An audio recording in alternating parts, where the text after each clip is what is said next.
Hello everyone. आज हम शिक्षा निर्देशालय राष्ट्रीय राजधानी क्षेत्र दिल्ली का 15 नवंबर का रिमझिम बुक से पाठ 9 बुलबुल का आज हम कार्यपत्र करेंगे।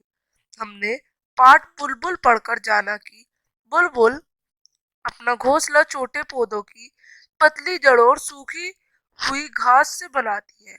जिस तरह सभी पक्षी पेड़ पर अपना अपना घोंसला बनाकर रहते हैं, उसी तरह इंसान भी अपना अपना घर बनाकर रहते हैं।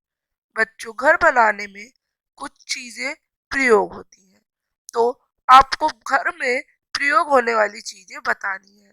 संकेत बॉक्स से छाटकर पत्ते, ईंटें, टहनियाँ, सीमेंट, घास, रेत, तिनके, लकड़ियाँ, टिन, लोहा, पत्थर, मिट्टी, कांच और बांस, ये आपके ऑप्शन है।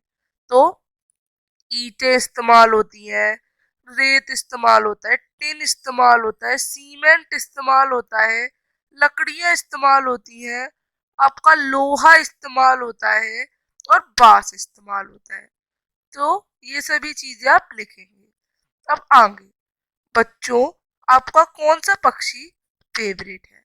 आपको अपने फेवरेट पक्षी का यहाँ पे चित्र चिपकाना है। उस पक्षी का नाम लिखिए और दी गई खाली जगह में इन वाक्यों को पूरा कीजिए। तो मेरा तो फेवरेट जो है वो तोता है। आप जो भी लिखना चाहते हैं लिख सकते हैं। यहाँ लाइनें भी तोते पर ही लिखी है। इस पक्षी का नाम तोता है। यह हरा रंग का है। यह पेड़ पर रहता है। इसके पंख बड़े हैं।